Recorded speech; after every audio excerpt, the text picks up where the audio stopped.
Good morning. Welcome to the Clarity Parents Chat. The topic we're going to discuss today is when your child experienced trauma. We look forward to an engaging conversation with our guest speaker, Dr. Emily Johnson. This talk is a production of Clarity Child Guidance Center, a nonprofit treatment center solely dedicated to helping children 3 to 17 with their mental health. Clarity is located in the San Antonio Medical Center and provides inpatient and outpatient services to several thousands of children every year. You can read more about the center and about children's mental health at claritycgc.org. Now, before we start, a few technical details. The webinar will end at 11:30, including a 10-minute Q&A at the end. This talk is recorded, but none of the names of the attendees will show in the recording to protect your privacy. That is also why we're not taking live questions. However, if you have questions for Dr. Johnson, we invite you to post them in the chat space at any time during the talk. Of course, this event is purely educational and is by no means an attempt to provide counseling online. Emily Johnson is a postdoctoral fellow at Clarity Child Guidance Center, where she provides counseling and psychological testing. She received her doctoral degree in clinical psychology from Wheaton College and completed her internship at UT Health San Antonio and received her master's degree in marriage and family therapy from LeTourneau University in Longview, Texas. Dr. Johnson's primary interests are in developmental trauma and intergenerational trauma. Prior to working at Clarity, Dr. Johnson worked in community mental health settings, nonprofit organizations, and school systems, where she has provided services to families exposed to familial and community violence. Dr. Johnson, welcome. Hi, thank you. I'm glad to be here. Great to have you. Now, between COVID and the extreme weather conditions we experienced last month, there were plenty of potential traumatic situations. Some of us had to live without power or water for several days. Others had to stand in line in 20-degree weather and get food basics, only to find empty shelves and more. Now, before we talk about the recent situation, could you please tell us how we define trauma in news? Yes, that is a very good question, because if we're going to build resiliency from something, we have to understand what we're talking about, right? And so my answer is that it's actually both. So trauma can be thought of as an event that makes someone feel unsafe, threatened, or worried for their life. And so it usually overwhelms that person's ability to cope.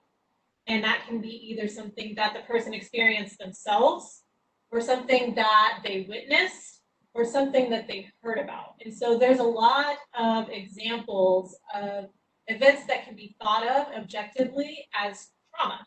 So when we think about trauma, we think about things like abuse, we maybe think about natural disasters, war, or mass shootings. And so those things are often inherently traumatic for anyone. But we also know that the person's response and the person's perspective about the trauma matters as well.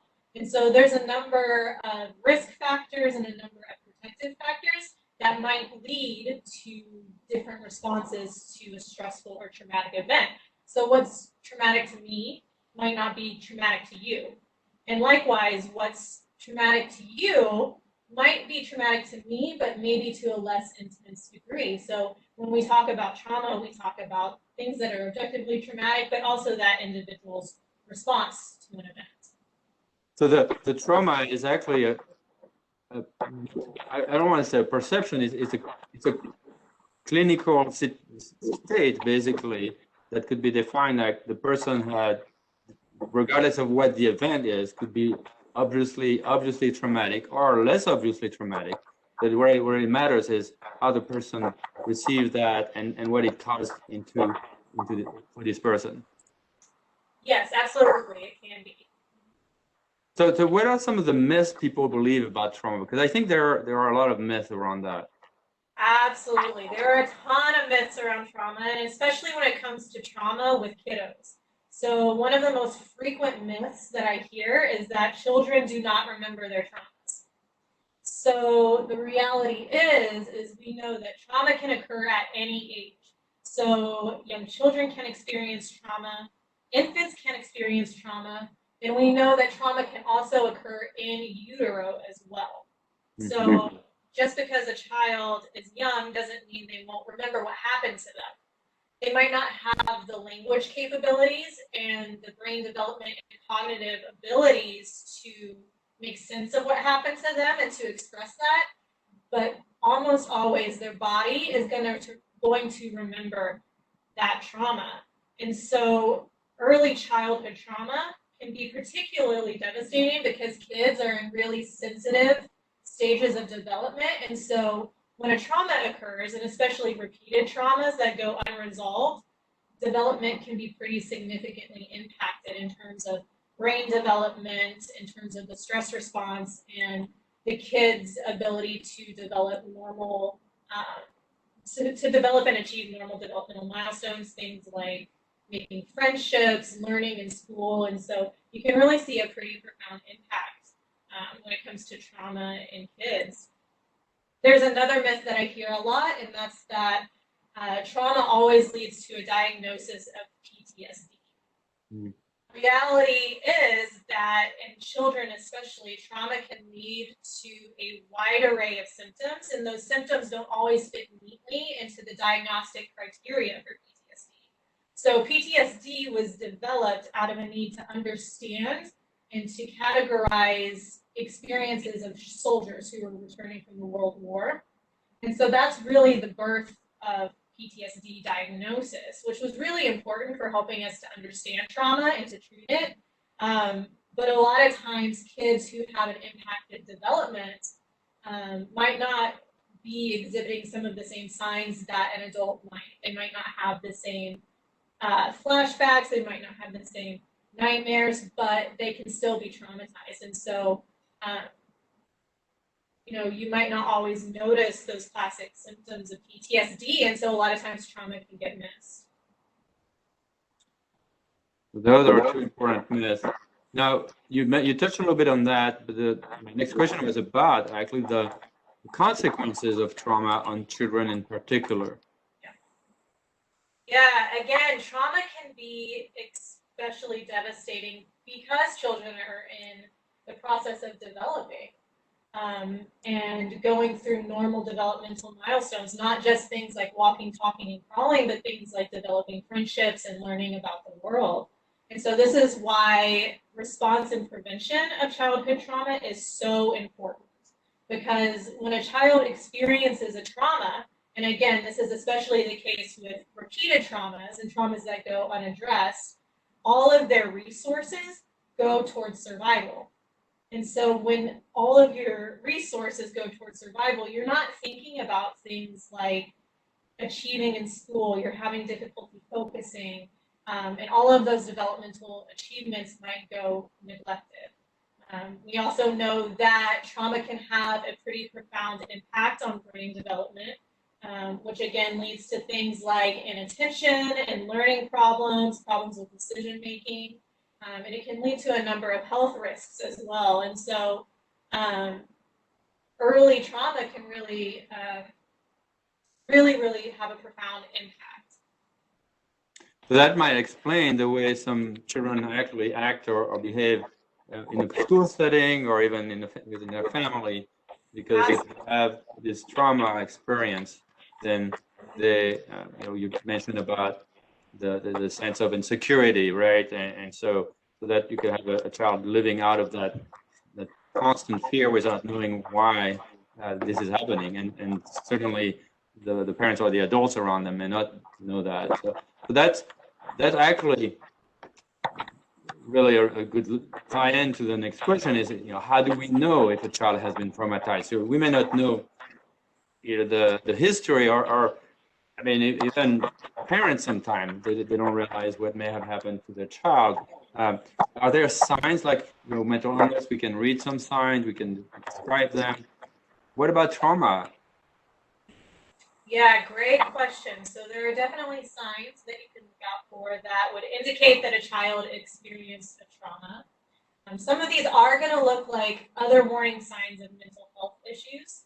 And some of them might be specific to the trauma. So you might notice things that are common to mental health problems, like a disturbance in a kid's sleep, or appetite. You might notice a mood disturbance, so maybe they're feeling more sad. A lot of times it would look like irritability or anger because especially in young children, they don't quite yet have the capacity to understand what they're feeling and then express that, express that effectively. And that's especially the case if a trauma happened early on in life. And so all they know is that they feel bad and they don't know what to do about that. And so it comes out like anger or irritability. Some pretty classic signs of a PTSD diagnosis would be things like nightmares, recurrent nightmares, or flashbacks. A lot of times with kids, you might see the child reliving the experience through their play. So their play will take on themes of abuse or being scared or fright. You might notice that they're really keyed up, like they can't settle down and they're on alert for danger everywhere. We call that hypervigilance. But you might also notice things like developmental regression. So it's really common for children who were previously toilet trained to start wetting the bed. Or maybe a kiddo who used to have no trouble separating from a caregiver is suddenly really, really clingy and having separation anxiety. Another really common one is difficulty managing arousal. So what I mean by that, there's two opposite ends of the spectrum. So a kid who is hyper aroused, again, might have difficulty sitting still, might be on the go, is moving around and can't calm themselves to be in a regulated state. That would be one end of the spectrum. The other end of the spectrum would be a kid who is hypo-aroused and kind of shut down. Maybe they're feeling numb, they're not responsive to the outside world. That would be a sign that they have an underactive nervous system, right? So both of these are examples of a nervous system response that would indicate trauma in a kid.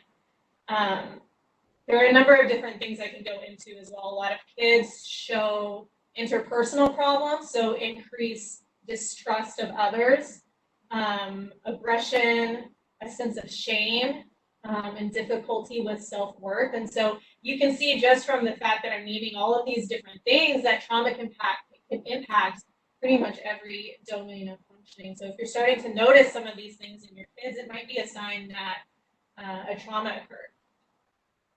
Well, that's really interesting. And what I notice here is that we have parents in the audience, and we also have school professionals. So that shows up in school, right? I imagine, and maybe you could specify that. How would that show up in the classroom, possibly, or in a student? Yes. So one way that trauma can show up in the school, and I've seen this over and over again, is with inattention, difficulty sitting still. And think about it. The difficulty with this is that kids who have been traumatized and are having a hard time paying attention, or maybe they're in that hyper aroused state and they're moving around, they often get misdiagnosed as ADHD. And that's how it often shows up in the classroom. Or they may be the kid who is, walking in the hall and somebody brushes by them and they like flip. They go off, they get aggressive. That's that alarm response. That's that interpersonal response where they're perceiving threat everywhere. And they might look like an oppositional kid. They might look like a defiant kid or a kid with anger issues. Other kids are, it might be the withdrawn kid in the back of the room. That's the more shut down kid. So there's a wide variety of ways this can look, but two of the most common are inattentive, hyperactive, and acting out in the classroom.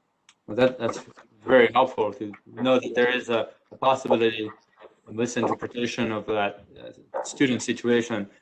Now, how should parents and maybe educators respond when working with a child who presented with this kind of experience?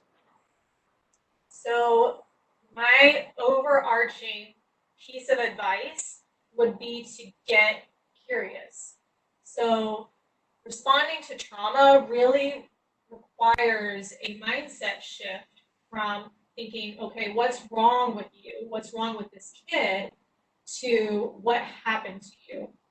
So when we are able to make the mindset shift of thinking what happened to this child, we're able to respond with compassion and with curiosity, and we're able to better address that child's needs. When we are working from a framework of what happened or what's wrong with you, then we run the risk of re-traumatizing the kid by responding with our own emotional overwhelm, by having our struggles, by making the kid feel out of control, and all of that can be really re-traumatizing for a child. One of my mentors in graduate school used to say, behavior makes sense and people make sense. So there's a reason why that kiddo in the classroom is acting aggressively and feels threatened by anyone who might rub them the wrong way. There's a reason why a kid might be inattentive. That behavior makes sense. And so that's my overarching piece of advice when it comes to responding to kids who have been impacted by trauma. You also want to help them develop a sense of safety. So that could be having a consistent routine or helping them to know what's going to come next. So consistency and routine are huge for kids with trauma. You want to allow them to express their feelings and validate their feelings. That doesn't mean that all the aggression and hitting people are okay, but what it does mean is that anger makes sense, right? And of course, if you've been abused, if you've experienced something that's unsafe, of course you're going to be angry, right? And so allowing for that expression of feeling in safe ways. And you're also going to want to honestly just show up with your full attention, your full presence, because what we know is that one of the biggest factors that indicates that a child is going to bounce back or heal from a trauma is having at least one adult in their corner who believes them and who sticks around through the process of healing. And so that would be, I could go into detail. I could do a whole discussion about each one of those different points. And so if you do have questions about that, I'm happy to answer them, but that would be my broad advice. Remember to get curious and to show up and to develop. That's very helpful. And I will remind our audience that at any time, if you have any questions for Dr. Johnson, please post them in the chat box. Now, my next question is actually, what happens if when people have serious trauma that is unresolved, what can happen in their life? Absolutely. So this goes back to our conversation about the impact of trauma on development, and specifically on brain development and on nervous system development.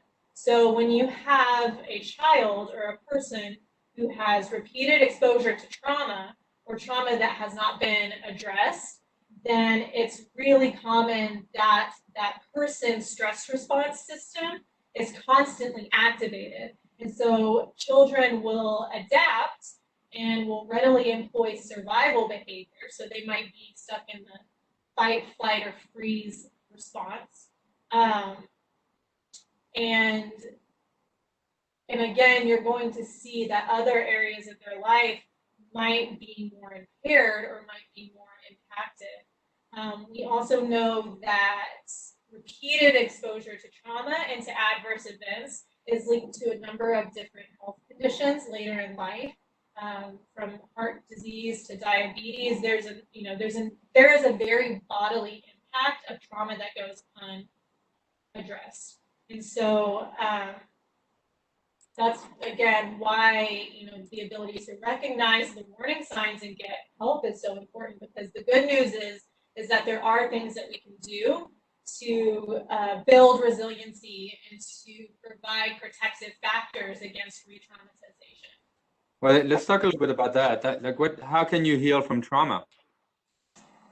Yes, so as we've discussed, trauma can be terrifying, it can be confusing, and it can be really disorienting for families. But some of the most resilient families and the resilient kids that I've met have been families and children that have experienced horrible traumas. And so there's not one specific way to heal from trauma, but there are a few different components that are generally thought of as essential for trauma treatment.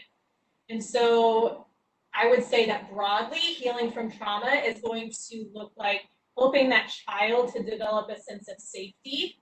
Safety is huge for trauma because if you think about it, just the very nature of trauma is a feeling of unsafety, right? And so developing a sense of safety within relationships and within themselves is going to be really huge. You're probably going to want to also help them bolster those skills that were underdeveloped as a result of the trauma. So things especially like emotion regulation, healthy relationships, all of that is going to be essential for healing. You're also going to want to help that individual to make meaning of their life experiences in some kind of way and then re-engage with the world, whether that looks like being a part of a community or getting involved in extracurriculars, things like that. And so what we know is that to address all of those things, the safety, to bolster those skills, most typically therapy and sometimes medication are required, but we also know that there are some really helpful adjunctive interventions that can go alongside that are helpful. And a lot of those have to do with the bodily experience of trauma. So there's been a lot of research that indicates that gentle movement like yoga can help to calm that nervous system dysregulation. Things like dance or meditation, really helping that kid to get a sense of mastery and understanding about their bodily processes. And so the journey of healing might look different for everyone, but those are some pretty common components to trauma healing. That's very interesting that you talk about there's a part that's coping skill and managing your life, and then there's a part that's deeper that you talk about making meaning about what happened. And I think that to me fascinating because you have people who've been through terrible thing and they turn around and that becomes this energy for them to do something very positive. How do you what's the process of that? Or is there a certain process that for achieving this? Yes, so that's going to look different, again, depending on the age of the individual, depending on the type of treatment they are in. But generally, it can be a really slow process too, because I think a lot of people think about trauma treatment and they think, okay, we're going to go in, we're going to dive into the trauma and we're going to talk about it. But sometimes that's not what it looks like at all. And it can be a really slow process to helping that individual, again, feel safe enough within their body and within relationships to even start to make meaning of what happened to them. So it can be a really slow process. Sometimes, again, depending on the individual's need and the framework that the therapist is working from, they might create what's called a trauma narrative. And so in a trauma narrative, the individual will create a story of what happened, and it might be through writing, it might be through drawing, it might be through, it could be anything, music, dance, but the idea is that you want to tell the story of what happened so that you can have a clear and coherent kind of understanding and story, and then hopefully, therefore, move on to making meaning of it. So some approaches are going to be as direct as making a trauma narrative. Other approaches might not do that at all. So for other kinds of therapies, it might, again, involve helping that child. And this is especially true for children who have repeated relational trauma, so repeated abuse, repeated neglect, things like that. The trauma work and making meaning of it might actually be fostering healthy attachments, feeling like they can trust their caregivers or the adults in their life. So the making meaning might actually come from having what we would call a corrective experience in a relationship, because the actual trauma happens in a relationship. And so those are just a few of the ways people might process the trauma and then, continue to make meaning of it. I think one thing I hear is that this is a slow process, and it's really individualized. It's not there's not one specific way, that the cookie cutter way to deal with it, and it can take time, and some kids also might have different abilities to respond at different timing. So that's very important to keep in mind. Now the next question I have is regarding the kids who may not be traumatized or may be traumatized, but how can parents build resiliency for children so that they become stronger when dealing with traumatic events? Well, one thing we know is that traumatic events are going to happen again, right? They happened just this past year and past months, actually. And so they're likely to continue to happen a lot. Can you give us some examples or ways that people can do that and build resiliency in their kids? Yeah, I love this question because when we talk about trauma, it can feel really scary and it can feel really big to think about the fact that a child's development may have been impacted by a trauma. But we do know that there are a number of factors that can lead to resiliency from trauma. And you're right, we're all going to experience trauma at some point in our lives. And so building resiliency is really important. So, again, the number one thing that we know that leads to resiliency from trauma is having a trusted adult.